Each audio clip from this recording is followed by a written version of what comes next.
Take a little flight. Let's get lost in love. Let's go. Ma, it's no problem to hold you, tongue stroke you, please you like I'm supposed to. Touch spots that ain't ever been touched, and I won't stop till both these squirrels get they nuts. Hey, you know it's good when we freakin', king size squeaking after I ease in. If you was with me, baby, 24/7, best believe that every single day would be a sweet day.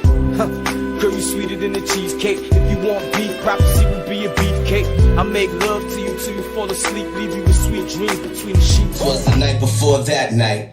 I was born on that day, but not last night.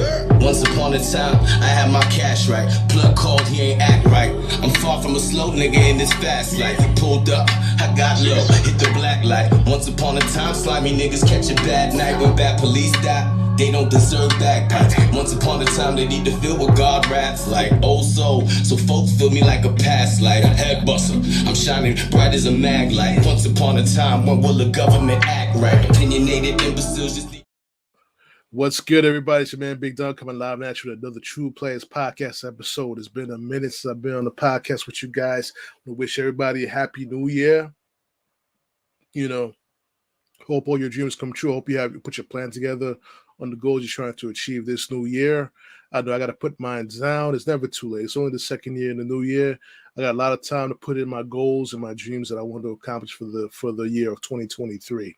Most importantly, everybody wants to go back to some semblance of normalcy.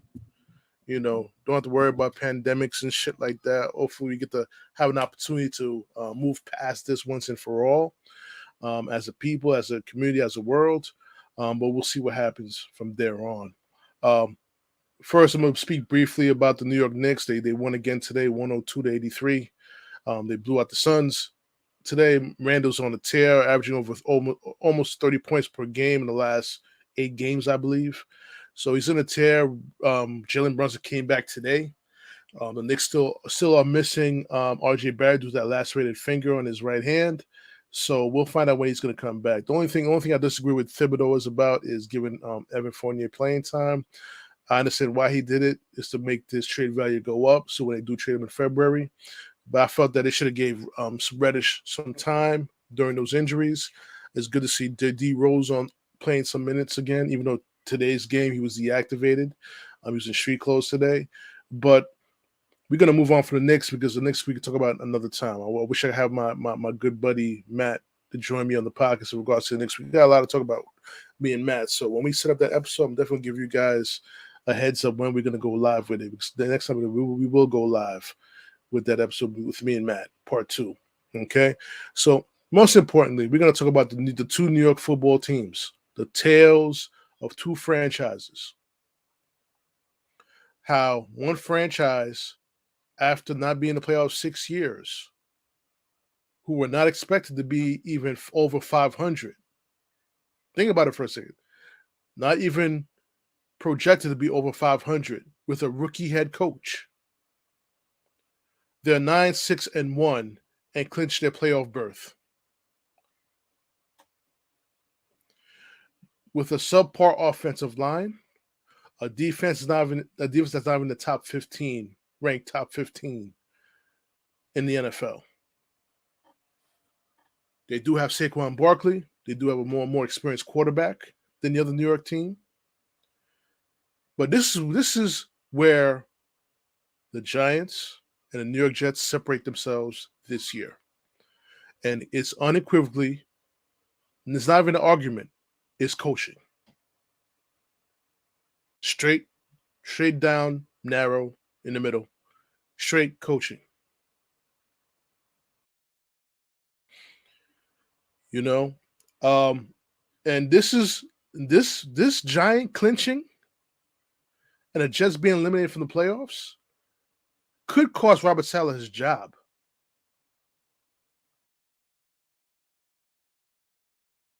It cost him his job. I could tell the owner is not happy. The owner is not happy with this. Woody Johnson is not happy with this. And there's been reports, according to James Lockenfora from the Washington Post, that Woody Johnson and Robert Saleh are not seeing eye to eye. And when Woody Johnson does not see eye to eye with his coach, He fires them. If you don't believe me, ask Eric Mangini. And Eric Mangini has a far superior portfolio of work than Robert Saleh. You can't even compare the two. Let me get back to the Giants before I really get into the nitty-gritty of this podcast. Well, I'm vexed at the New York Jets fans. I'm vexed at the New York Jets. I'm vexed at the New York Jets fans who still believe Zachwilson is the answer at quarterback. Where was his energy when Mark Sanchez was starting quarterback? He went through his struggles. Where was the energy when Geno Smith was going through his struggles? Give him another chance. Give him another chance. I'll wait. Sam Darnold, they want to get rid of him after the middle of the second year. Where was that energy? It was like, oh, he needs more time. Zachwilson does not need more time. He should have never been picked with the second pick. That's the problem. That's the big issue. When you pick the wrong quarterback in the draft, it'll set your franchise back 5 years. I'm not gonna, like I said, I'm gonna talk about this more later. Okay, more later. Let's get back to the Giants. So I'm wearing a Giants jersey. Jeremy Shockey. I'm wearing a Giants jersey because this is what it's all about right now. They're in the playoffs. Why am I going to wear a Jet jersey for? You know, I'm more of a Jet fan than I'm a Giant fan. But as far as football goes, I rep both teams. But why the hell should I root for a Jet team who starts off sick? No. Well, I'm gonna wait later for that, guys. I'm gonna wait later for that comment. I'm gonna wait, okay? Because we got a bunch of dumbass Jet fans in these Facebook groups who swear on Zach Wilson's mother. Zach Wilson can't even complete a freaking screen pass. That's quarterback 101. But I digress. We need to focus on that. So the New York Giants clinched their first playoff berth for the first time since 2016. Back when Bob McAdoodoo was head coach and had that infamous Miami trip on the yacht with OBJ when they went on and lose to Green Bay in that wild card game. Brian Daboll in his rookie season brings his Giants to the playoffs. This team did not have the talent to be a playoff caliber team. I'm telling you guys right now, they didn't. The offensive line was horrible. They had no wide receivers. Give Daniel Jones the Jets wide receivers and see how much of a better season he would have had. Give him those receivers. He had none. He just had Slayton. The tight ends wasn't even on that level. They beat the team they had to beat. The Giants beat the Colts 38-10. It wasn't not even a contest. The Giants played a type of game that the Mets played back in the 86 National League Championship game.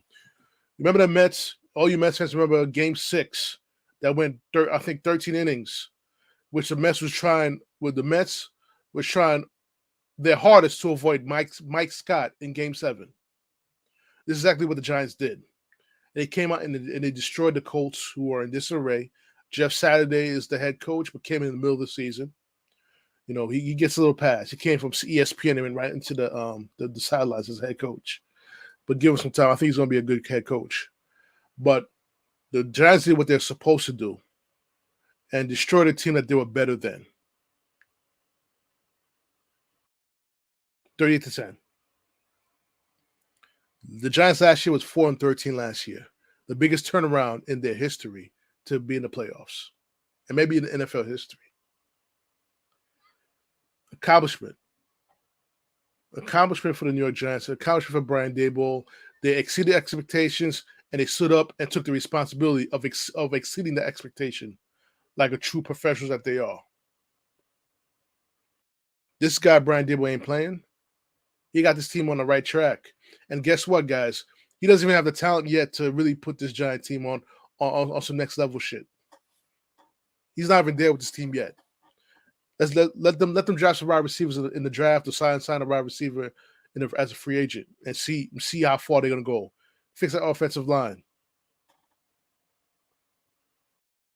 You find out where the Giants are heading to. next week. I mean, if I was Brian Daboll, he said he's not going to rest Saquon or Daniel Jones. I think that's a mistake. But hey, let's see what happens next week when they play against the Eagles. Eagles lost, so they're playing for the division.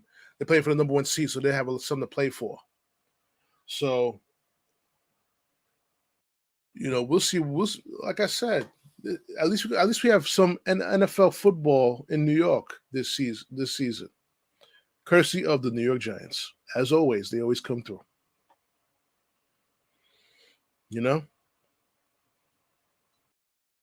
So let's get to the Jets, in which they face old friend Geno Smith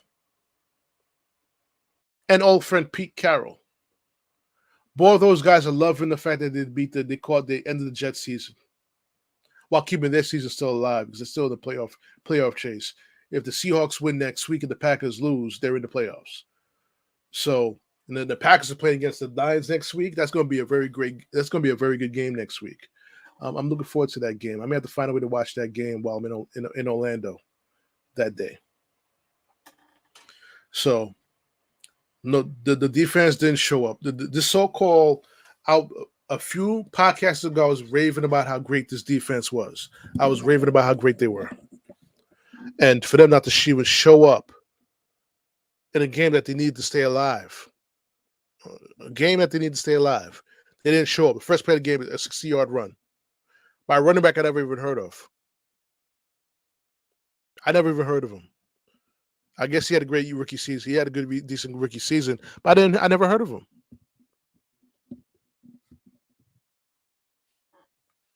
And then there you go. Geno Smith has a 2-score lead without even blinking. Geno Smith did not have to win this game. You know why? Because the Jets defense didn't show up. They showed some life in the third quarter, but all in all, they didn't show up. Mikewhite was coming back from a rib injury. He did not look like himself. He looked hurt. Okay, he had no business even being out there. He was underthrowing guys. He wasn't even completing his throws, and it looked like when the pressure was coming, like he was trying to protect his ribs more than trying to complete a pass on some plays. He finishes off with 23 or 46 for 240 yards and 2 interceptions. It's probably the one game that he was not able to move the Jet offense. Do you credit that for him being hurt? Yes. By the same time, this was an opportunity for Mike White to show that he could be the starting quarterback for the New York Jets team, and he failed. If they put you out there and you perform like that, injuries don't matter. You failed. And I got these stupid ass Jet fans in the 1,000 million New York Jets fans group on Facebook saying that if Zach Wilson was there, it would have been a different story. Oh, he was 5-4, whatever. But keep in mind one thing, you stupid Jet fans, fellow Jet fans of mine. Zach Wilson lost 2 key games that cost the Jets the playoffs, which was against the Patriots. That's on him. That's on him and the shitty ass punter that they got over there, Brendan Mann, who deserves to get cut after the season. He deserves to get cut. He can't punt for shit. Again, this love affair with Braxton Berrios. He is a kick returner, a punt returner. Keep him at his specialty and utilize the talented receivers that you already have on the roster. That's where the offensive coordinator fails in that aspect. That's why the owner, Woody Johnson, hates his guts. There's been reports he doesn't like Mike LaFleur as offensive coordinator. He doesn't like him, and he's trash, straight trash. The coaching staff has everything to do with the development of Zach Wilson, and they failed Zach Wilson, just like they failed other quarterbacks in the Jet organization. But an honorable mention to Mark Sanchez, the most successful New York Jet quarterback in the last 20 years. Mr. Bud Fumble himself, Mr. Hot Dog on the sideline. But that man is the most successful New York Jet quarterback in 20 years. More successful than Vinny. More successful than Chad Pennington. Two better quarterbacks than him. On the full body of work, Mark Sanchez is the most successful quarterback in the last 20 years of Jet history. 2 AFC Championship games. The second run to the AFC Championship game, he was 11-5. He beat Peyton and Brady. And if the defense, the team showed up the first 30 minutes against Roethlisberger, he would have beaten Roethlisberger too. The Jets would have been in the playoffs. In the Super Bowl. To give the Packers something they've never seen before with that secondary that we had at that time. Say what you want, or you Zach Wilson fans, because he banged his mom's best friend. I think that's why I like him so much.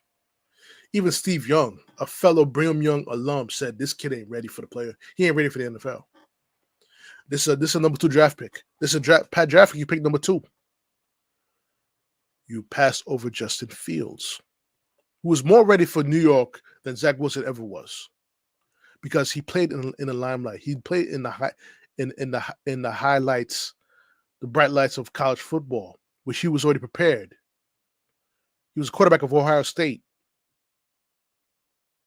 You saw the game in Jacksonville. You saw the game against Jacksonville, where Trevor Lawrence outclassed Zach Wilson. It was like 2 different galaxies.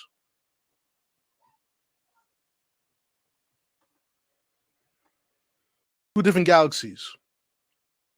And guess what? Jacksonville's going to the playoffs.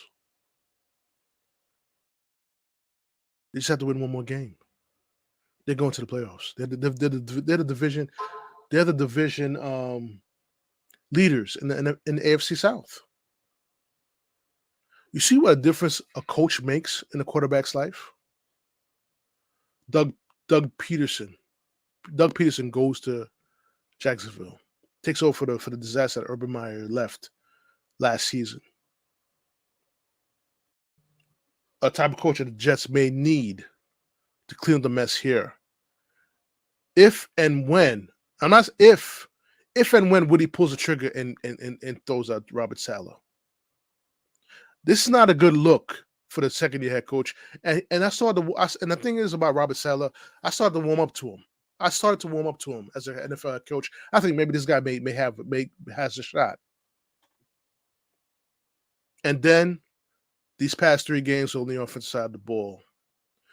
I understand he doesn't call the offensive plays, but as a head coach, you have to control the entire room, not just the defensive room. This was the biggest Achilles heel of Rex Ryan. He didn't control the entire room.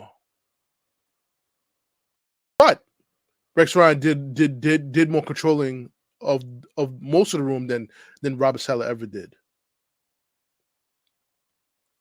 There should be no excuses. They lost against the Vikings on a potential comeback victory by throwing the ball to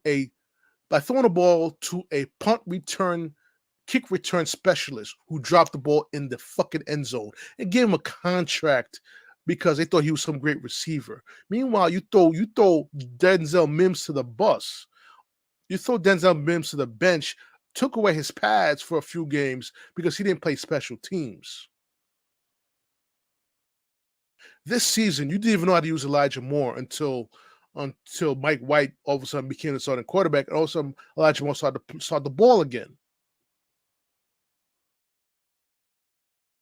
That's an offensive coach issue. I keep seeing gadget plays for Barrios. Why is Barrios the focal point of the offense when you got Garrett Wilson, Elijah Moore, Denzel Mims, and Corey Davis, the guy that doesn't enter the game until he drops his first pass. In which, that was a bad free agent. Let's call it straight down the middle. Joe Douglas, everyone said Joe Douglas did a great job. It's 50-50. I give him a C+. C+. I can't blame him for the offensive line because Mekhi Becton's been hurt 2 years in a row.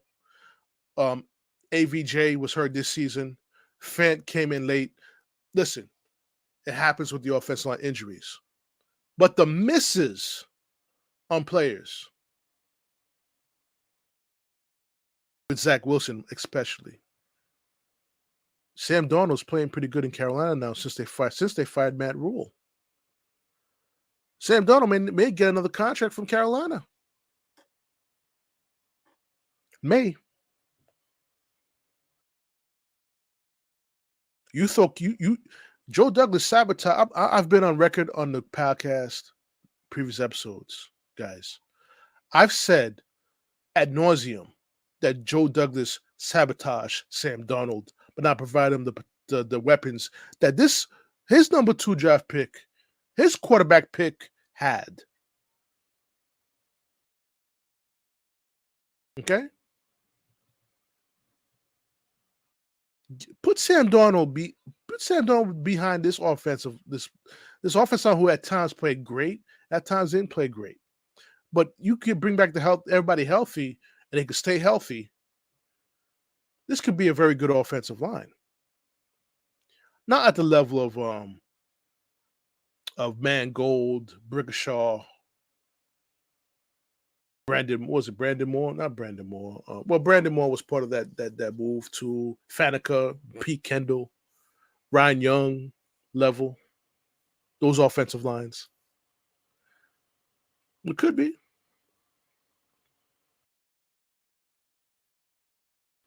Think about that for a second. You drafted a quarterback from Brigham Young because he threw a ball across his body 70 yards at a combine with no defense running after him, with no rushers and no coverage. And he got picked number 2. Come on, man.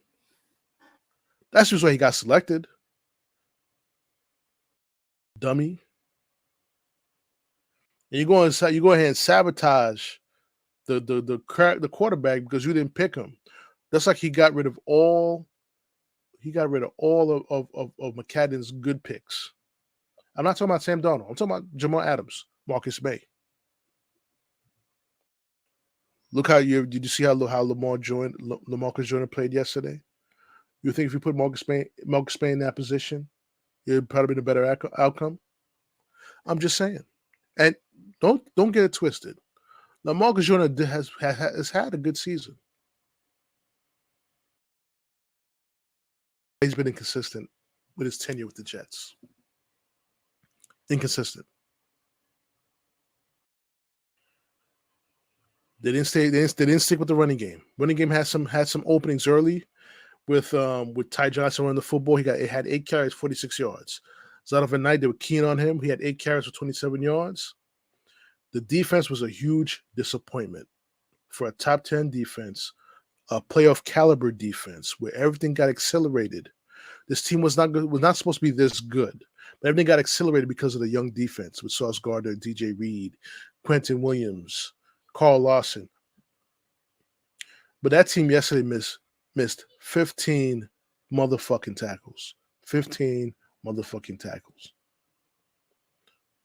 That's a team that didn't show up and didn't want to play. That's on coaching, guys. That's on fucking coaching. Plain and simple. Call it what you want to call it. It's on fucking coaching.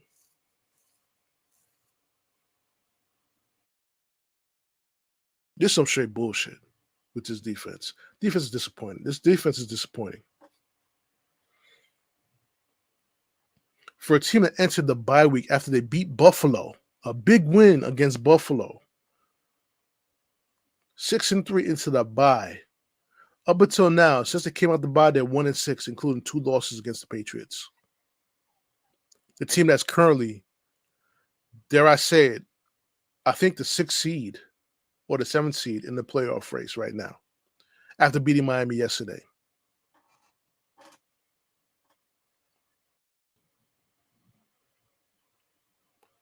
Belichick always finds a way. Ain't that something? Always finds a fucking way. Now, my question to you guys is, as I answer, I think I asked it earlier in my spiel, my dialogue, my diatribe. Does Robert Saleh deserve to be fired at the end of the season? I'm asking you now. Understand the line of my questioning is: does he deserve to be fired? Against, will Woody Johnson fire him?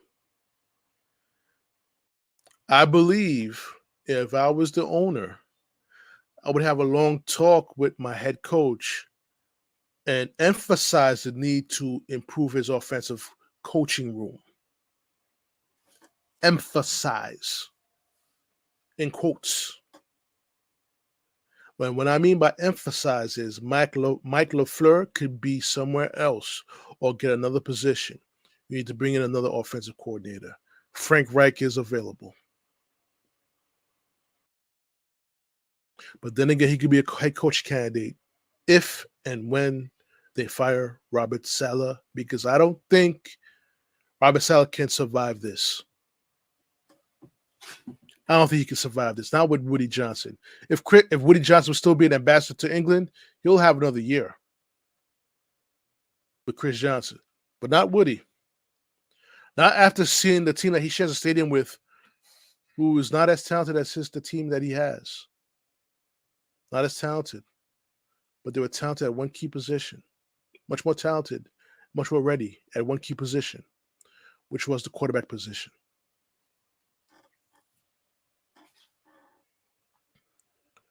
Say what you want about Daniel Jones, his fumbling issues.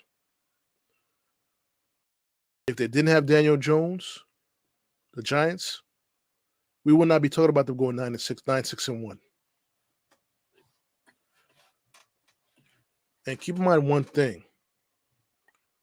This team could have easily been 10-5-1 if it was for a big 60-yard field goal kick by the Vikings kicker the week before this past week.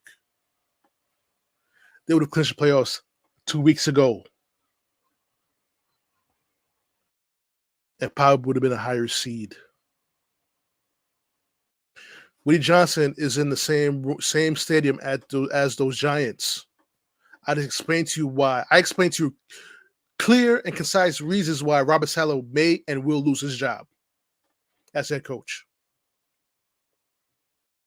If he survives this, it's a miracle. If he survives this, that means Mike LaFleur is not the offensive coordinator. If he survives this. Look, I understand Greg Knapp with the bicycle accident derailed plans on the development of Zach Wilson. It derailed plans for that. I understand that. But this will anger any owner.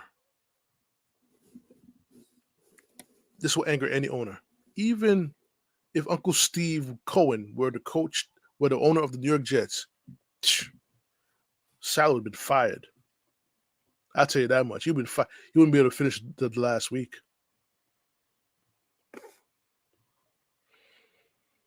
The owner of the New York Jets has seen his team get booed off MetLife Stadium field on national TV, on NFL Network, national televised game. That is not a good look. Especially with the quarterback that was chosen before Zach Wilson played to win the football game. He took the dinks and dunks. He ran for tough first downs. He made the simple passes look very simple. Of course, this is Trevor Lawrence we're talking about, Mr. Two-time national champion of Clemson.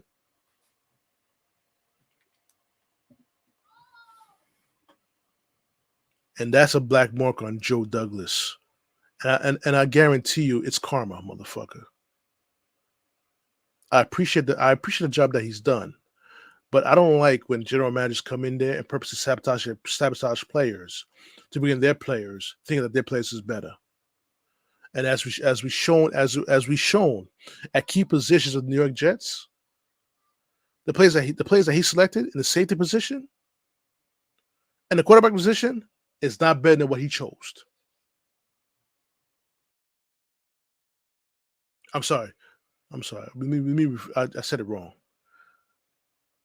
The players that he sabotaged and jettisoned out of the Jets because he didn't choose, he didn't select them, are far superior players than the guys that's playing those positions right now. Yes, I said Sam Darnold is more superior than all three Jet quarterbacks on that roster. I just said it.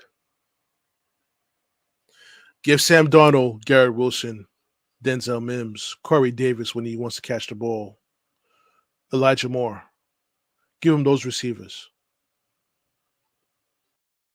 You want to talk about not be able to develop a quarterback?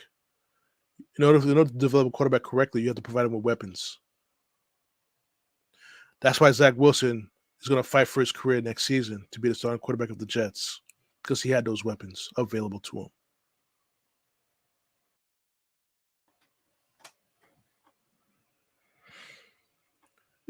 If Robert Saleh wants to keep his job, he better fire Mike LaFleur.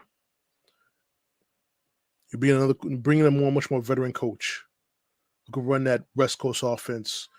Hell, you want to keep your job, Robert Saleh? Hire your former employer's dad, Mike Shanahan, to run the offense.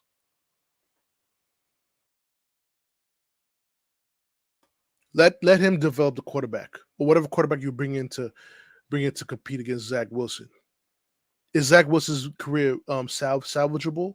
Yes, but I don't think he's going to do it in New York. New York ate him up and spit him out.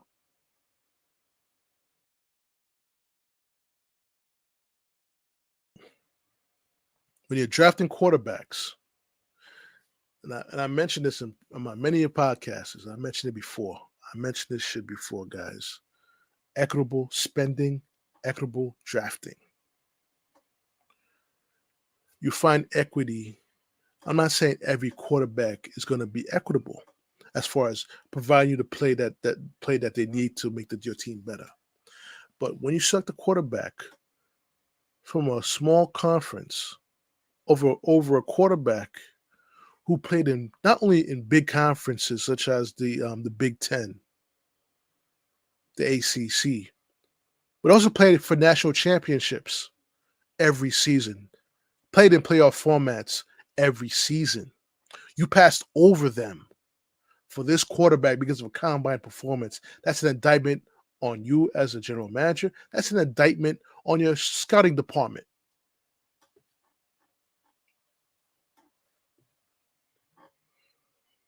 Joe Douglas has to bear the blame of this shit too, not just the head coach. And keep in mind one thing: Woody Johnson has no loyalty to Joe Douglas because he didn't hire him. His brother did. But I would not be irrational to go fire Joe Douglas. He's done some good things with this team. He really did. But he didn't. He messed up the George Jamal Adams situation. He messed up the Marcus May situation and sabotaged Sam Darnold. That's karma coming back and bite you in the ass. You don't do that. That's like I'm coming in because I'm a new general manager. I'm a clean house, but you forget the fact that your main job as general manager is to put together a winning team. If those parts that you walked in that's already at the table can provide you those wins, it would behoove you to keep them on the team, not to sabotage them.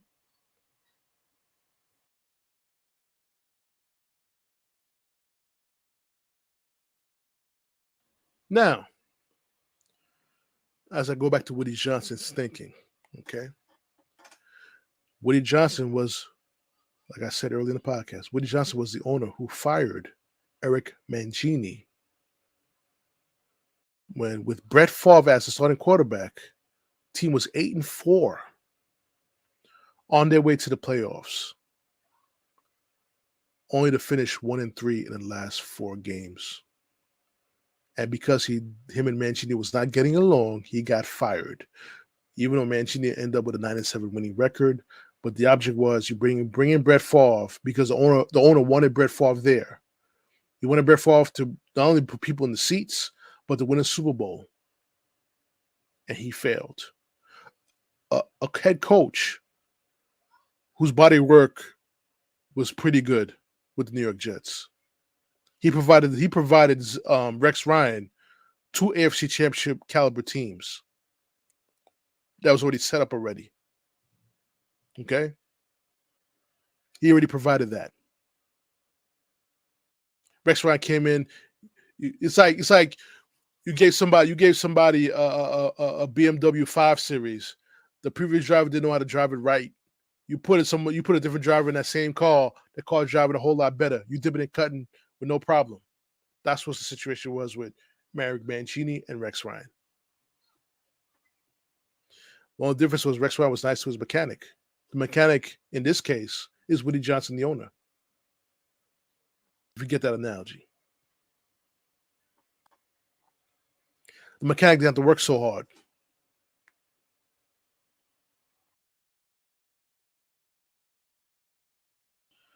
So it's your man Big Don. I'm going to sign off on this podcast because Charlie, like Trick said, don't let me go short this phone. You definitely watch the podcast on YouTube, Anchors, YouTube and Patreon. Just subscribe. Do me a favor. Subscribe to those 2 platforms for me, guys, so I keep the podcast consistent and running for you guys. Also, you can listen to the podcast on Anchor, Spreaker, Spotify, TuneIn Radio, iHeart Radio, Soundcloud, Anchor, Google Podcasts, Apple Podcasts, and all the podcast platforms that you see the TruPlayaz podcast on. Definitely check that out. All right. Once again, guys, Happy New Year. Love you guys. I'll talk to you again with JoeyG with me. It's your man Big Dom signing off. Peace, baby.